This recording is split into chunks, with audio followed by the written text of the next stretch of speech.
अस्सलाम वालेकुम व्यूवर्स, मैं हूं आपकी होस्ट समरा और आप देख रहे हैं प्रोग्राम मैं बताऊंगा विद सरदार अमीन जतोई। आज हम जिस टॉपिक पे बात करेंगे वो है लाहासिल रिश्तों की तमन्ना। अस्सलाम वालेकुम सर। जी वालेकुम सलाम। सर आजकल जो है कि एक रिलेशनशिप में लोग आते हैं लेकिन दूसरा बंदा नहीं जा रहा होता, तो ऐसे रिश्ते में रहना, इस पे आपकी क्या राय है? सबसे पहले तो जिस रिश्ते की बुनियाद ही ना हो तो उसमें रहने का तो जिसे कहते हैं ना कि एक अक्लमंद बंदे के लिए मेरे ख्याल में उसको गवारा ही नहीं करना चाहिए ऐसा रिश्ता, या उस रिश्ते की हवस या तलब में जाना ही नहीं चाहिए जो कि हासिल नहीं हो सकता, सबसे पहले।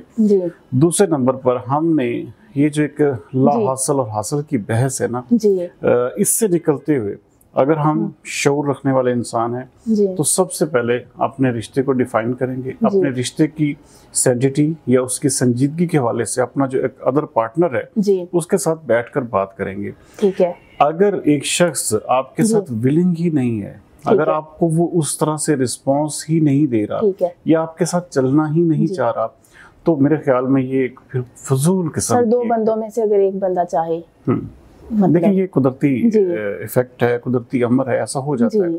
लेकिन इसके लिए फिर पागलपन की हदों को क्रॉस नहीं करना चाहिए। फिर आप ये समझ लें, इस चीज को आप जहन में बिठा लें कि ये एक लाहासिल रिश्ता है या लाहासिल बहस है। इसका हासिल कुछ नहीं होगा, मुझे सिर्फ और सिर्फ अपना, वो जिसे सारी बात उसके दिल में अगर उसका कोई मुकाम है या उसकी कोई उसकी जगह बन गई है तो उस जगह को तो वो नहीं खत्म कर सकता, लेकिन कम से कम अपने दिल को इतना जरूर समझाए कि भाई ये एक वो सफर है जिसकी कोई मंजिल नहीं है। ठीक है। ऐसे रिश्ते में रह के इंसान अपना मेंटली लेवल स्टेबल रख सकता है? जारी बात नहीं, रख नहीं पाएगा, क्योंकि देखें जब आप किसी के साथ बहुत हद तक पागलपन की हद तक आगे चले जाते हैं और वो शख्स उस तरह आपको रिस्पॉन्स ना दे रहा हो या रिस्पॉन्स ना दे पा रहा हो, तो इसका मतलब यही है कि फिर आप जारी बात जिच होंगे, इरिटेट होंगे, और ऐसे चीजों का जो एक अंजाम है वो किसी भी, चाहे वो खातून है चाहे वो मर्द है, उसके लिए सिवाय एक वो जिसे कहते हैं कि मेंटल इलनेस के और कोई असर नहीं होगा। ठीक है सर। सर इस रिश्ते को अगर मोहब्बत को जिद बना लेना, इस पे दूसरे की जिंदगी पे क्या असर होता है? देखें ये बड़ा अहम तरीन क्वेश्चन है कि एक जिद, किसी भी चीज की जिद बुरी चीज है। आप ये ठान लें कि भाई इस शख्स को जो है ना जी मैंने हर सूरत में हासिल करना है और उसके लिए बाय ऑल मीन्स जाना है, तो उसके कॉन्सिक्वेंसेस कुछ भी हो सकते हैं। उसमें आपको जिसे कहते हैं इवन देन, यहाँ तक कि आप जान की बाजी भी हार सकते हैं। अब एक शख्स जो है वो आपको वो स्पेस ही नहीं दे रहा या उसका खानदान नहीं आपको स्पेस दे रहा, तो आप जिद किस तरह की जिद करेंगे? इसका मतलब आप उसको उठा लेंगे, आप उसको जो है वो जबरदस्ती लेकर। रिश्ते हमेशा दिल के होते हैं, दिल के अलावा कोई रिश्ता नहीं होता। जब तक, एक बात याद रखिएगा, रिश्तों में आपको हर सूरत में आज़ादी देनी होती है। ऐसा नहीं होता कि आप रिश्तों में जो है वो जिद बना लें। आप जिद के साथ किसी भी रिश्ते को बरकरार नहीं रख सकते, आप उसे आज़ाद करें।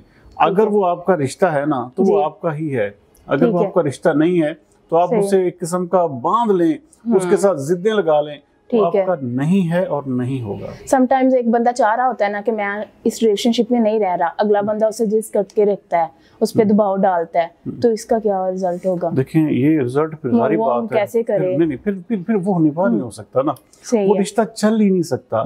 जो वन साइडेड रिश्ता होता है ना वो ज्यादा देर चलता नहीं है। ताली हमेशा दोनों हाथों से बजती है, ये नहीं कि आप एक हाथ से। और जो भी शख्स किसी को इवन ब्लैकमेल करता है, किसी की कमजोरियों से फायदा उठाता है या किसी के साथ इस तरह का जो है वो आ जाता है रवैये में, तो फिर वो दिल का रिश्ता नहीं होता, वो जरूरतमंदी हो सकती है, वो एक कंप्रोमाइज रिश्ता हो सकता है, वो उसको दिल का रिश्ता नहीं आप कह सकते। सर एक तरफा मोहब्बत और खुद ही को नुकसान पहुंचाना, इसके बारे में क्या राय है? बहुत नुकसानदेह चीज है मैम ये। इसके लिए कहते हैं कि इंसान को वही काम करने चाहिए जिसकी, कहते हैं ना हमारा मजहब, क्योंकि हम मुसलमान हैं, हमें जो हमारा इस्लाम इजाजत देता है, हमें इसीलिए कहते हैं ना कि हम अपने फैमिली सिस्टम को जो है हर सूरत में बेहतर करें, अपने फैमिली सिस्टम के साथ जुड़ के रहें। जब आप अपने फैमिली सिस्टम के साथ जुड़े रहेंगे तो आपको इस तरह की चीजें जो है वो फेस नहीं करनी पड़ेंगी, आपको फिर ऑटोमेटिकली आपके लिए स्पेस भी बनना शुरू हो जाएगी और आप एक बेहतर रिश्ते की तरफ भी चले जाएंगे। लेकिन जब आप अपने सेल्फ अज्यूम्ड, आपने जाती एक किस्म का बना लिया, किसी को आइडियल बना लिया, किसी को अपने दिल में बिठा लिया, तो उसका नुकसान भी सिरे से आपको ही होगा, अगले बंदे को उसकी शायद परवाह भी नहीं होगी।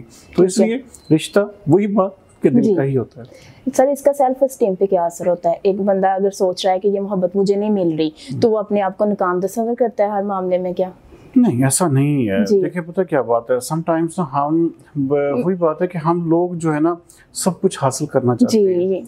हमें सबसे पहले वो कहते हैं ना, एक शेर है कि मंजिल की जुस्तजू में क्यों खो गया है, इतना अजीम हो जा कि मंजिल तुझे पुकारे।